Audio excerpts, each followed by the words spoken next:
Hi, this is Randy Finney with Right Side of the Chart, and this is an early session update for Tuesday, January 20th, 2026. It is 9:57 a.m. Eastern Times. I'm starting the video, and a lot to cover, but I promise not to make this a super long video. Just so you guys know, I do my best to keep them condensed. You get me talking about charts, as you know, I'll go on and on and on. And when possible, I try to get the static charts out to you, and you can replicate those like I did last week with the Mag 8.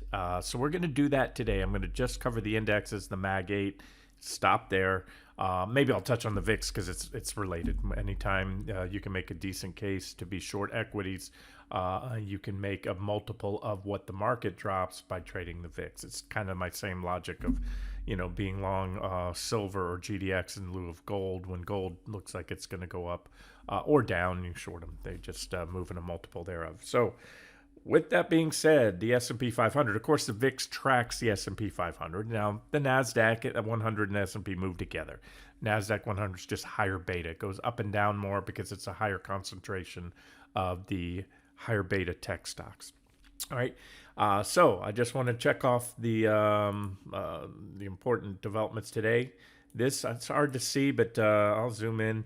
Nice gap down on the S&P 500, which has clearly taken out that trend line. So if you recall, there were a couple of sell signals and predictions that have made recently. Number one would be that this breakout would fail, like the previous one back here when we had that trading range, which I've covered so many times before.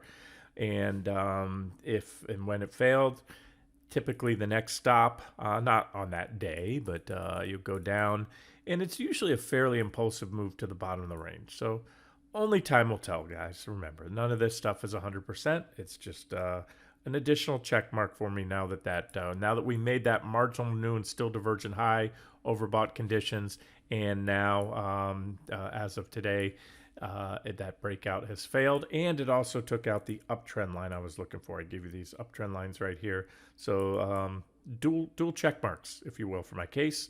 And again, what that means to you is going to be different to the person sitting to your left or right. Again, I know there's a couple folks on here that believe the market's going to continue to go up, at least for the foreseeable future. You can buy pullbacks to support. The support level on the right here is the midpoint of the trading range. Yes, it's not exactly the midpoint. I often talk about how something I just noticed decades back, really, that whether I have a price channel, an upward or downward sloping price channel, or a sideways trading range like this, or price channel, which is the same thing, that I can put find a pretty well-defined support and resistance level about in the middle of the channel. Usually it's a little higher, a little lower. So give or take, there's also a reaction low here that comes in right about the middle. And we're also at the 50-day now. So try to speak to everybody here. My job is to provide analysis, not to make your trades. You make your trades, you decide which ones to pass on. But you have a pullback to the 50-day, which buyers will often buy. It's this yellow line right here. I'm highlighting pullbacks to the 50. So there's your first support level, biggest drop we've had in at least a few weeks, right? And then if that doesn't hold, which I don't think it will, my preference is to, short. This is an objective add-on, new entry or re-entry, depending again on how you're seeing things, if you plan to short the market or you currently are. All right, and then that level there.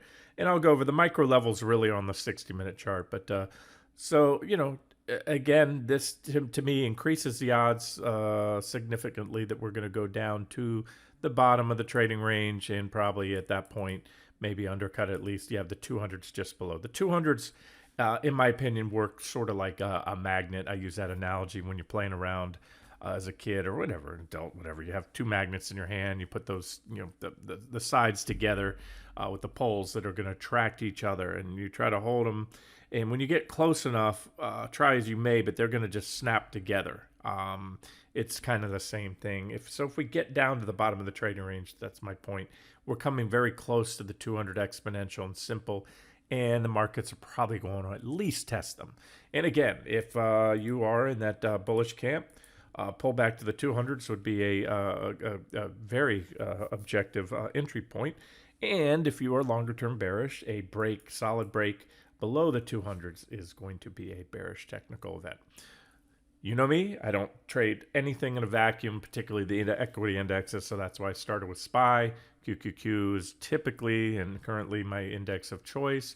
When the financials break, you'll see some, S&P kind of maybe catch up or fall almost as much, possibly as much as the NASDAQ 100, but that's what's been buoying the S&P. So let's move on. That's all stuff I've covered.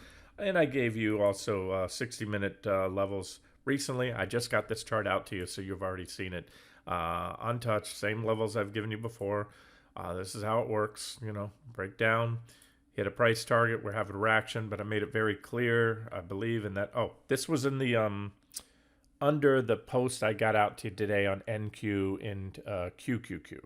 So if you're listening to my voice now, remember, if you're new to the site, quite often I will follow up under a post in the comment section, things that I want to add, things I might have missed, any changes, or of course, questions that others have. So I did my best to get the QQQ charts out to you this morning in case you wanted to cover those price targets we were at in pre-market and NQ. And I also shared in the follow-up this SPY 60-minute chart, same target that I gave you last week. And these are still the next targets, and this is still as my arrows show. Remember, when I show arrow breaks, that's where a likely reaction point is.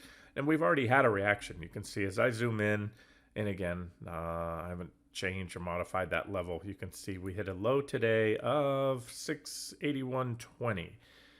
2 cents on a 681 point security, mere fraction of 1%, close enough for government work. So there it is.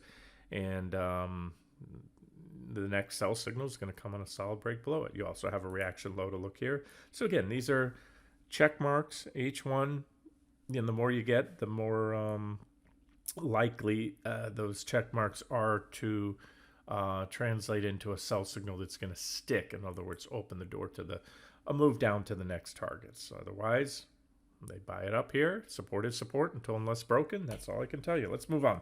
QQQ, 60-minute chart, 610.62. Remember, we hit this. I showed you that I had a pop-up box here. I created that right after the last 60-minute chart I got out to you. So again, you can study those. Those are on the homepage.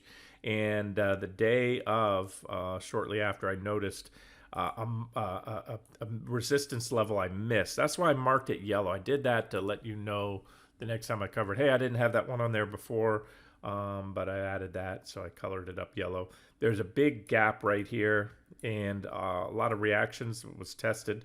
The top of the gap was retested several times. It was also support here, and it was resistance right there. And that's what we hit in pre-market. And that's why I get those posts out to you in case you want to cover. A lot of the moves happen.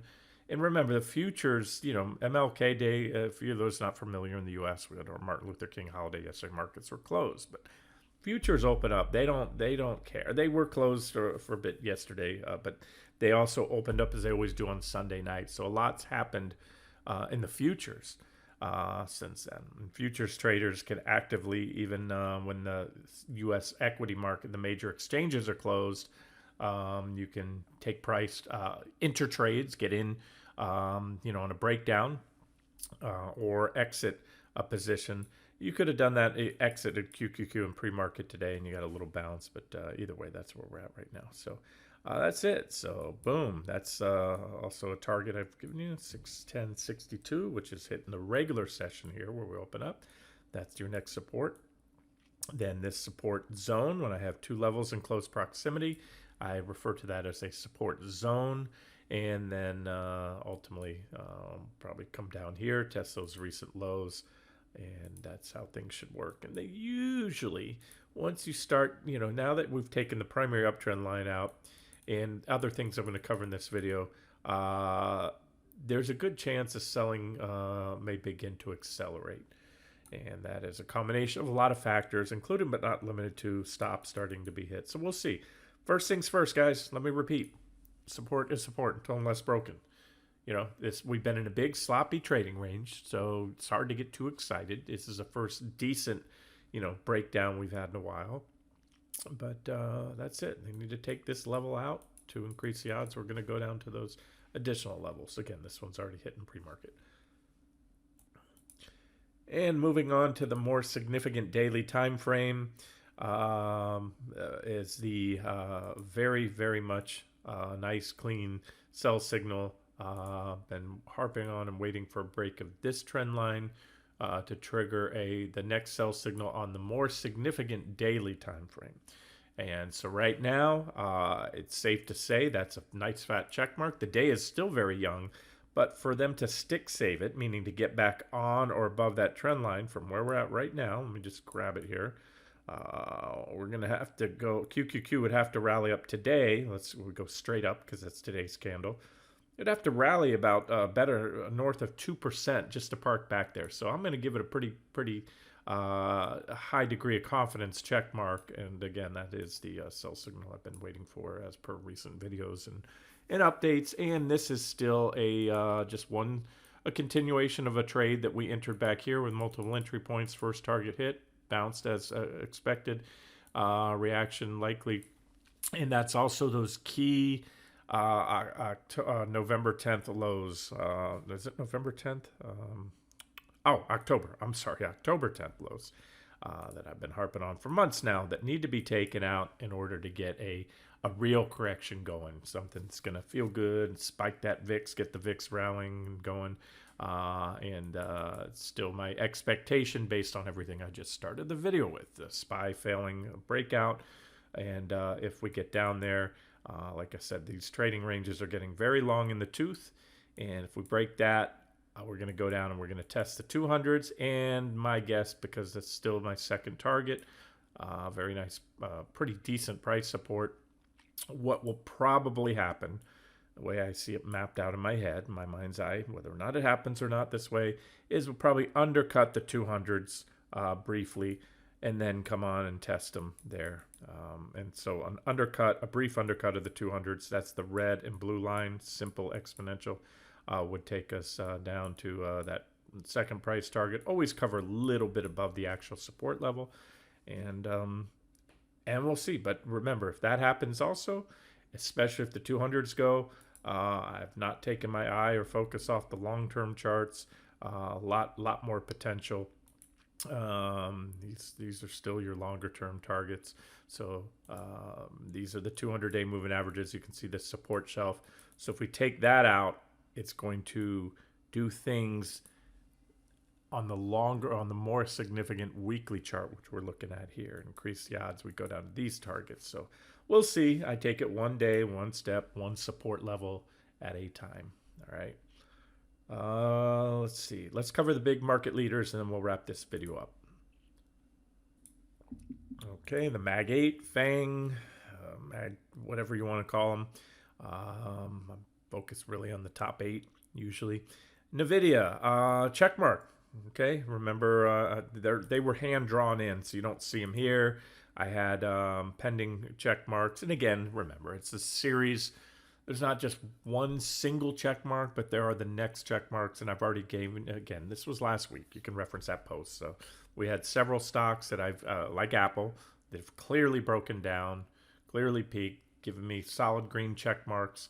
And like I said, same, live by the Mag 8, die by the Mag 8. This is my theory, and it's something I've always told you. They lifted the market up. Nobody's going to argue that. The mathematical weighting, I don't think there's a single person out there that knows the markets can argue that they lifted the markets to levels.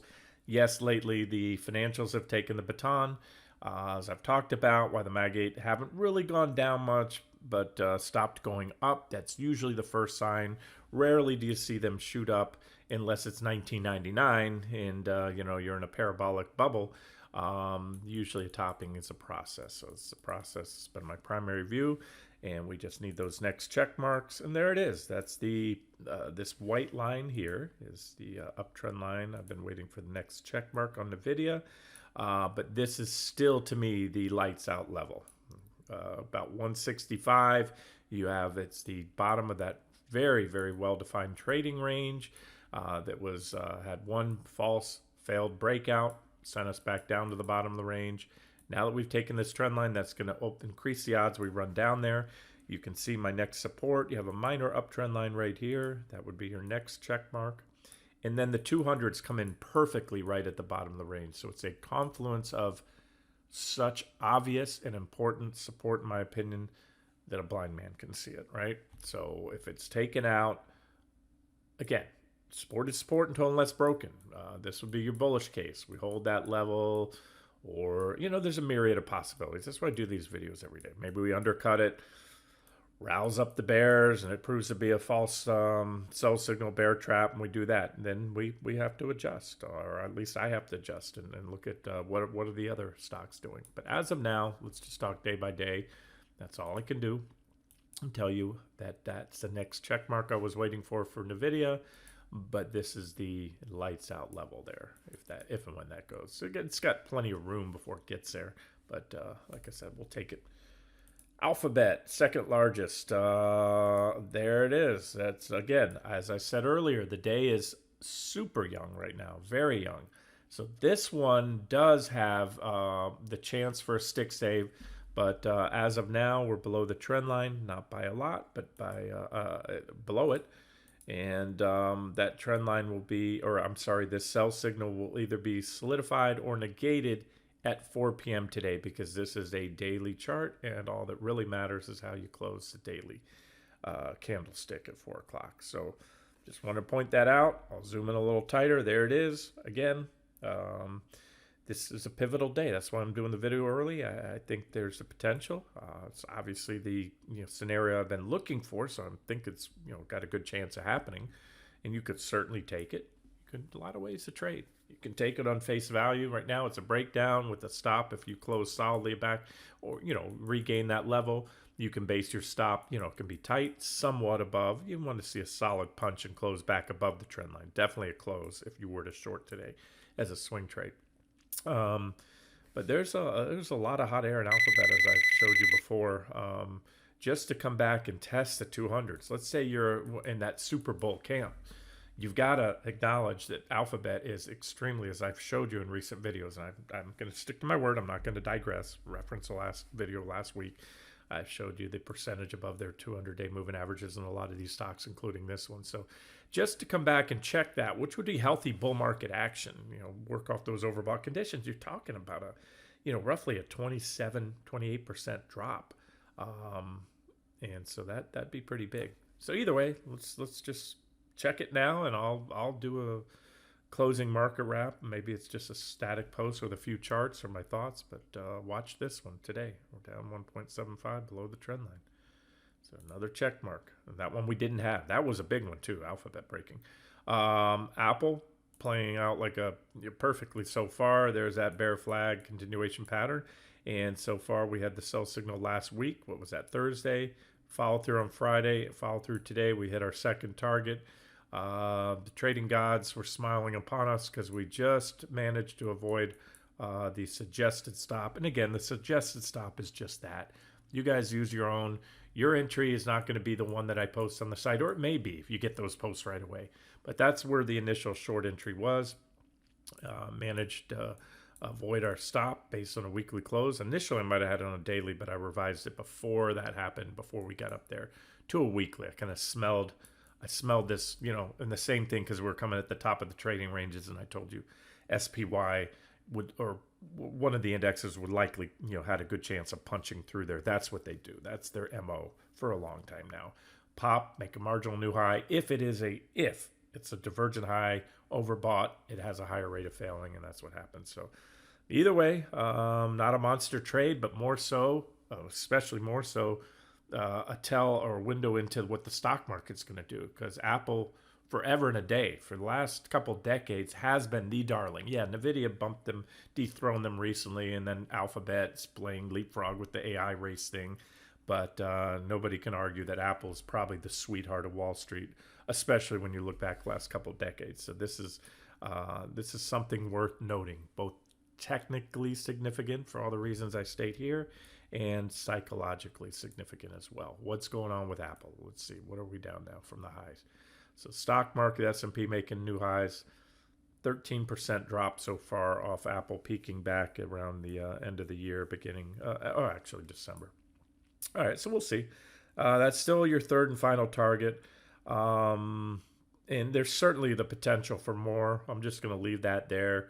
And what I would, you know, tell you, if you're in this one, and you're holding out for more, and we get additional sell signals, just set a stop and let it run if that's what you want. But Apple, they're going to buy the 200s, guys. I can almost tell you that now. Unless the market were to collapse, this would be just kind of like Alphabet. It got really far away from its 200-day moving averages, and I would be very surprised, not outright shocked, but close to it, if Apple just went through the 200s like they're not even there. So good time to, it's not a monster trade, but it's Apple, and you don't have to, you can take a pretty good position because it's it's not super volatile.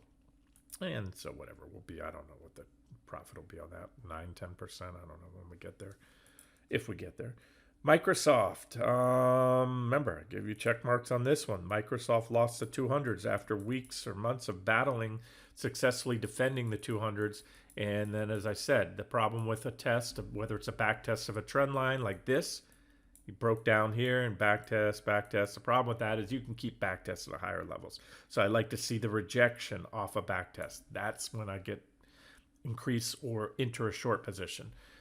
Same thing with a test of the 200s. Once you start moving away, it's a check mark. It doesn't guarantee anything. In fact, what I can tell you is Microsoft's at my next target. These are all levels given to you for a while now, about 448.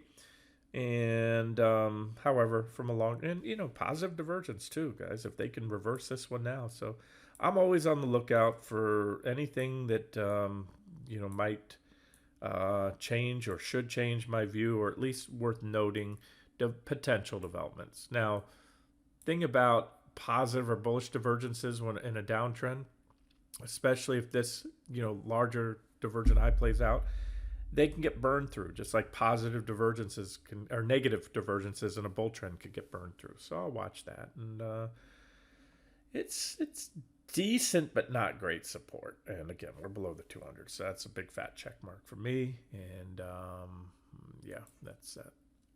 Amazon. Amazon still holding up, coming off that big divergent high. Remember, this is a trend line here. This purple trend line goes all the way back to the beginning of 2023. And there's another case of a breakdown. Back test, really extend this line out. If I can grab it without moving everything else. Sometimes that's hard to do. Come down here, move it a little bit so I can get it there. That's how I have to do this. Basically a back test now. I have to fix it on the bottom since I moved it up. There it is. So there's a great example. Back test, boom, big rejection. That's it. And so your next sell signal and check mark. I do not have a check mark just because we put in a divergent high. I want to see these 200s, the uptrend line right here, and this purple line all get taken out. That'll be the lights out level if and when Amazon takes that out. And if you're bullish, these are all support levels you buy if you think this one's going up or the market. And again, I take these collectively. That's why I'm doing this video. If you're trading the NASDAQ 100 or the S&P 500, you want to look at all of these, and the more check marks you have to be long or short, then the higher degree of confidence you have. Broadcom still looks fine. Had the primary purple uptrend line there, the 200s just below it, and this big old gap right there. So the lights out level on this one here, I'll just color it up. Let me change that. I'll make it purple. Yeah, no, I already have the purple trend line.